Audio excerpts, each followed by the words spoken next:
Hai semuanya, balik lagi di channel Since Wealth Paradise. Nah, di video kali ini kita akan ngobrolin tentang fenomena bubble, gelembung harga atau mungkin gelembung ekonomi mungkin yang pertama kali terjadi di sejarah peradaban dunia. Nah, kalau kalian cek di Google itu dengan keyword misalnya first bubble, itu akan muncul yang namanya istilah atau fenomena tulip mania. Itu ada penjelasan singkatnya di film Wall Street, Money Never Sleep. Apa sih tulip mania? Nah, buat kalian yang kepo, masuk aja dulu, nanti kita ngobrol di dalam, oke?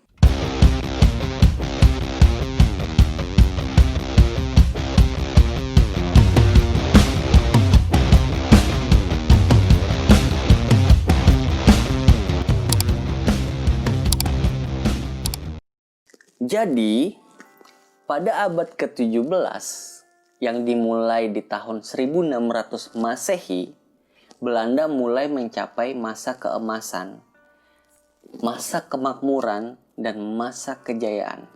Karena kenapa? Pertama, pada masa tersebut Belanda baru aja beranjak merdeka dari kerajaan Spanyol. Yang kedua, tepatnya pada tahun 1602, Belanda udah punya perusahaan multinasional pertama kali yang memonopoli perdagangan Asia selama kurang lebih 2 abad. Perusahaan ini menjadi perusahaan komersial terbesar di dunia pada abad ke-17. Nama perusahaannya apa? Verenigde Oostindische Company. Susah anjir namanya, udah VOC aja lah. Iya, ini perusahaan yang ikut andil ngejajah kita juga, Indonesia juga pada masa itu. Nah, karena suksesnya perusahaan ini, maka dilakukanlah penawaran saham atas perusahaan VOC itu kepada masyarakat. Jadi Belanda juga yang pertama kali melakukan istilahnya penawaran saham kepada masyarakat untuk saham suatu perusahaan. Dan istilah kerennya untuk sekarang adalah initial public offering, di mana suatu perusahaan menawarkan sahamnya ke publik atau ke masyarakat untuk supaya masyarakat bisa memiliki barang-barang saham perusahaan tersebut. Dan akhirnya ya dengan adanya penawaran itu, maka VOC itu listing di Bursa Efek. Bursa Efek apa? Bursa Efek pertama kali juga di dunia, yaitu di Amsterdam Stock Exchange, ya di Belanda juga.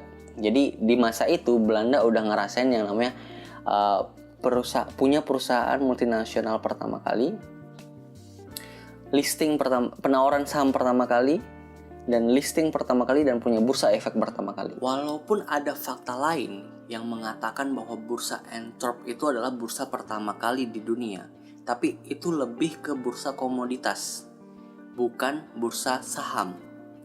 Nah, dari cerita yang tadi itu kelihatan bahwa Belanda pada masa itu tuh udah mengalami masa kemakmuran banget lah, bisa dibilang gokil deh pokoknya. Ya kalian bisa bayangin aja, kalau kalian dagang di kelurahan aja, sekelurahan itu bisa kaya. Ini se-Asia, dan kalian memonopoli selama 2 abad. Ya kalian bisa lihat itu kayaknya bakal kayak gimana, ya nggak sih? Nah, pada titik itu perputaran uang cukup deras di Belanda. Orang-orang Belanda udah nggak tahu lagi mau ngapain duitnya, dan karena konsumsinya udah bukan lagi batagor, siomay atau tahu bulat, tapi udah barang seni, barang antik, dan yang sifat-sifatnya sangat tersier lah dibilang. Itu hanya untuk sebagai simbol kemakmuran. Jadi kalau orang punya barang seni, barang antik pada zaman itu, ya dia bisa dibilang udah makmur, udah kaya, derajatnya udah tinggi. Pada periode inilah tulip mania terjadi, di mana orang-orang Belanda terpesona akan tulip dan bisa dijadikan simbol kemakmuran. Sehingga semua masyarakat Belanda, sebagian besar ya masyarakat Belanda, itu mulai membeli tulip, mengoleksi tulip dengan harga kalap lah bisa dibilang ya. dia sampai beli tulipnya dengan harga yang tidak masuk akal. Menurut sejarah, sebenarnya tulip itu bukan berasal dari Belanda.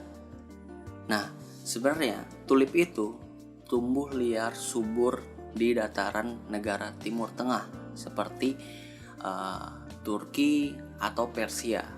Nah, awalnya duta besar dari Kekaisaran Romawi bernama Euger de Busbecq itu pada tahun 1554 itu berkunjung ke Turki. Di sana dia lihat, wow, ini tanaman beda banget di negara Eropa itu nggak ada gitu, sehingga dia terpesona lihat tulip bermekaran di mana-mana. Maka dari itu, sebagai bentuk hubungan diplomasi, maka kerajaan Ottoman Turki itu memberikan bunga tulip ke Euger de Busbecq. Nah, singkat cerita, dia pulanglah terus mendistribusikan ke berbagai daerah di Eropa, itu seperti ke Vienna, Augsburg, Antwerp, sampai akhirnya ke Amsterdam. Kemudian seorang botanikal dari Universitas Leiden, peneliti tanaman lah ini ya, bernama Carolus Clausius, pada saat itu dia penasaran banget gimana kalau kita melakukan percobaan agar penanaman umbi tulip itu bisa ditanam dan hidup di daerah rendah seperti Belanda. Nah, semenjak saat itu, karena orang Belanda nganggap tulip ini barang aneh, nggak pernah ada di Belanda sebelumnya, beda dengan tanaman-tanaman lain di Belanda. Nah, dalam sekejap tulip viral di Belanda. Fenomena tulip makin menggila ketika jenis tulip yang namanya Semper Augustus itu muncul. Kalian bisa lihat gambarnya, keren banget ya gambarnya. Itu tulip tapi ada corak api, jadi kayak seninya ada corak apinya lah. Tapi sebenarnya corak api itu muncul bukan hal positif bagi tulipnya. Itu si Semper Augustus sendiri itu sebenarnya lagi kena virus,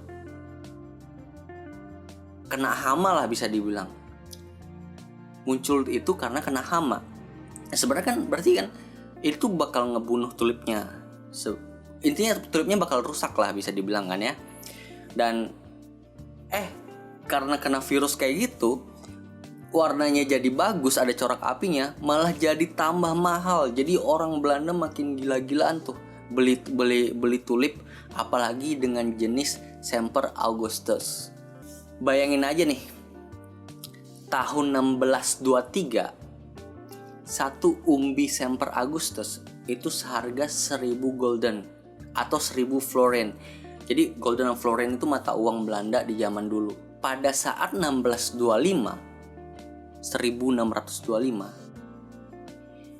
udah jadi 3000 gulden atau 3000 florin satu umbinya. Sebagai pembanding nih, pada zaman itu pekerja terampil ya tukang seni lah bisa dibilang, ya tukang pahat segala macam lah bisa dibilang kayak gitu ya, gajinya kurang lebih 300 florin atau 300 gulden setahun ya, bukan sebulan nih. Satu tahun ada 12 bulan. Setahun 300 florin. Berarti kalau dia gak makan, gak minum, gak beli rumah, gak beli segala macam, dia baru ngumpulin 300 itu selama 10 tahun baru bisa beli satu umbi tulip. Itu saking mahalnya. Di sini udah kegambar bahwa kenapa gelembung harga, bubble itu bisa terjadi. Karena orang mau beli aja untuk tanaman itu harus ngumpulin duit 10 tahun dan gak makan gak minum, setara dengan 10 gaji pekerja terampil. Zaman itu saking gilanya, orang-orang menggadaikan harta atau bahkan rumahnya untuk dapat bertransaksi umbi tulip, dengan harapan nantinya dijual dengan harga lebih tinggi. katanya sampai ada yang gadein townhouse buat beli tulip doang. Karena memang harga tulip pada masa itu udah kayak seharga rumah, townhouse, villa. Udah gila deh pokoknya. Nggak berhenti sampai di situ. Kalau kita tahu nih ya, tulip itu kalau kita tanam pakai umbi itu butuh waktu tumbuh setahun. Kalau dari bijinya itu butuh waktu supaya mekar, tumbuh gitu sekitar 5-7 tahun. Jadi pada waktu itu orang lagi pada dagangin, tiba-tiba tumbuhannya nggak ada gitu. Makin langka kan, makin pengen banget orang cari gitu. Nah, mulailah orang Belanda itu berulah, mulai makin aneh-aneh pikirannya, muncullah yang namanya future contract. Buat kalian yang belum tahu future contract itu apa, jadi istilahnya gini, future contract itu suatu kontrak bisa dibilang, suatu kontrak di mana kita berhak untuk membeli suatu barang di kemudian hari dengan harga tertentu. Nah, tadi karena si tulip ini setahun baru tumbuh, 5-7 tahun baru tumbuh, kontrak itu nanti kita sama pedagang tulipnya, mau nggak beli tulip gua dengan harga ini nanti, tapi barangnya belum ada, kita udah dagangin. Itu yang namanya future contract. Secara singkatnya kayak gitu. Jadi belum tahu barangnya kayak gimana bentuknya, apakah itu Semper Augustus, apakah itu tulip biasa, kita belum tahu, tapi kita udah berani beli kontraknya. Jadi keunggulannya apa sih kontrak itu? Misalnya nih, yang penjual yang punya nanti tulipnya, setidaknya dia udah memangkas resiko, karena siapa tahu nanti pada saat zaman panen itu harganya turun. Siapa tahu. Nah, si pembeli punya kepastian harga. Siapa tahu nanti ketika kita beli di masa itu, harga tulipnya udah naik lagi untuk 5.000, 7.000 gulden misalnya. Nggak ada yang tahu, tapi ini kita udah punya kesepakatan, misalnya beli cuman 3.500 gulden aja, sama-sama happy, tapi nanti barangnya. Itulah future contract. Jadi pada intinya orang-orang Belanda mulai memperdagangkan barang yang belum dimiliki saat ini, karena saking udah gilanya sama yang tulip. Yang mulai diperdagangkan adalah kertasnya, bukan bunganya. Bukan bunga lagi yang diperdagangkan, tapi kertasnya, kontraknya yang diperdagangkan. Singkat cerita, pada zaman itu 1635, 1636 sampai akhirnya 1637, itu masyarakat itu udah mulai gila-gilaan. Semua orang ikutan masuk ke pasar tulip. Orang yang nggak tahu tulip itu apa, apa nih tulip nih, harganya naik, ya udah beli aja gitu. Semua orang ikutan deh. Yang penting cuan, dengan salamnya salam cuan, anjay. Jadi harga tertinggi yang bisa dicapai tulip ini adalah 4.000 hingga 5.500 florin. Itu pada kisaran 1636. Dan satu lagi, mereka memperdagangkan kontrak. Mereka juga memperdagangkan tulip aslinya. Dan mereka ada yang rela beli tulip dengan menggadaikan asetnya, hartanya, atau bahkan mungkin dengan menggunakan utang.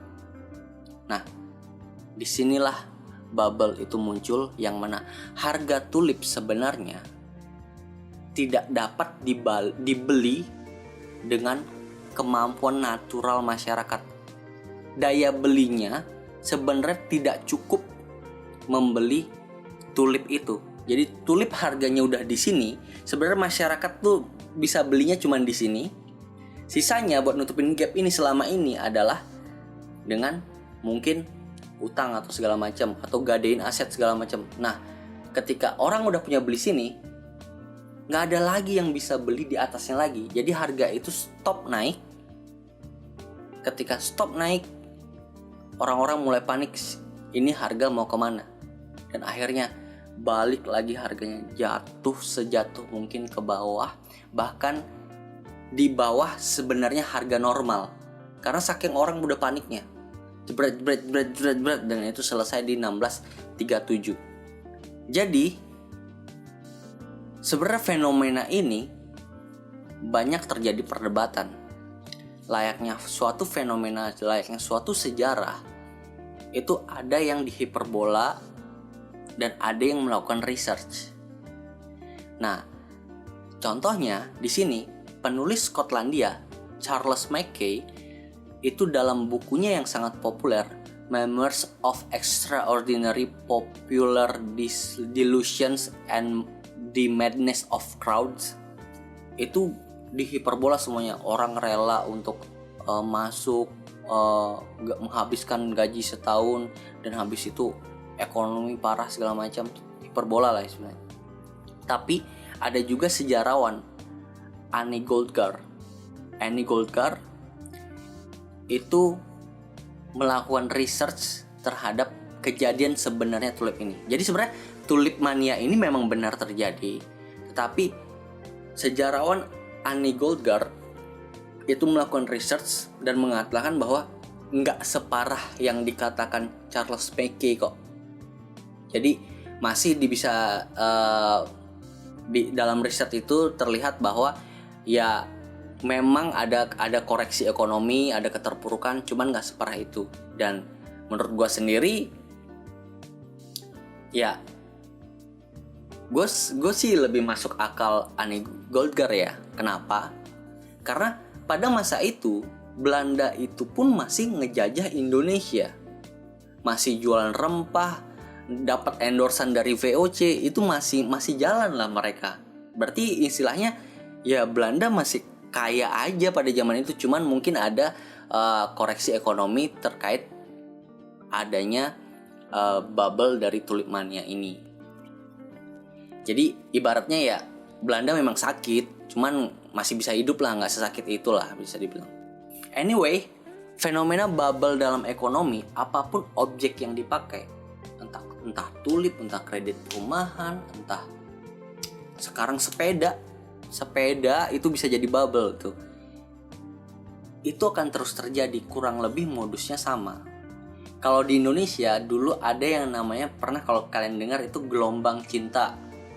Itu tanaman yang pernah harganya sampai 250 juta sampai 1 miliar. Terus habis itu nggak tahu kemana harganya, tiba-tiba udah nggak ada harganya lagi. Sebenarnya ini tuh akan selalu dipakai lah untuk bubble ini. Siapa yang diuntungkan dan siapa yang dirugikan itu tergantung kalian menjadi aktor yang mana. Karena menurut gua skema ini itu ada 4 komponen. Pertama, itu ketidaktahuan. Orang sebenarnya nggak tahu ini barang yang lagi naik itu apa sih. Dia nggak tahu sebenarnya, nggak ngerti. Tiba-tiba orang konstruksi suka bunga, suka tulip gitu misalnya. Orang tambang suka tulip. Nggak tahu sebenarnya dia, sebenarnya keahliannya di tambang. Jadi sebenarnya ikut-ikutan aja gitu. Yang kedua, spekulasi. Untuk hal yang tidak dia ketahui, mereka berspekulasi dengan kalau beli sekarang di harga A akan dijual lebih tinggi di harga B. Udah sesimpel itu. Dia nggak tahu kenapa harga bisa naik, kenapa harga bisa turun. Nggak tahu dia alasannya, tapi dia yang penting A ke B, udah A ke B gitu, dan dijanjikan seperti itu. Greedy, tamak ya. Maksud ketamakan itu mendominasi dalam semua skema bubble. Dan terakhir itu adalah fear, ketakutan. Ketakutan ini bisa dua. Orang yang awal-awalnya anteng-anteng aja, tiap pagi datang ke kantor, makan siang enak, nonton bioskop, aktivitasnya biasa aja. Tapi karena tiba-tiba ada orang ribut ngomongin tulip, harganya naik, oh kalau beli sekarang besok bisa jadi segini, beli sekarang bisa gini, dia kayak takut itu. Kalau kita nggak ikutan nanti kita nggak bisa nikmatin kenaikan harga nih. Tiba-tiba ikut, padahal keadaannya dia baik-baik aja sebelum dia dengar spekulasi atau bubble itu atau fenomena itu. Dia biasa aja sebenarnya, nggak ada masalah sebenarnya sama hidupnya. Tapi karena kondisi psikologi lingkungan yang mengatakan jadi kayak, wah kalau gue nggak ikut andil sama kondisi ini, gue bakal ketinggalan, takut ketinggalan. Padahal dia masih ke kantor biasa, naik motor biasa, naik mobil, santai aja sebenarnya hidupnya. Tapi tiba-tiba muncul ketakutan aja. Itulah yang di create sama lingkungan, sehingga orang sebenarnya nggak butuh sama tulip. Orang nggak butuh sepeda untuk dibeli di harga 100 juta, 150 juta. Tapi orang kayak takut aja gitu, gue harus punya gitu. Kalau nggak punya, kayak ada yang kurang gitu kalau misalnya dia nggak punya. Jadi 4 komponen itu yang menurut gue ikut andil lah dalam setiap bubble apapun itu. Itu skemanya.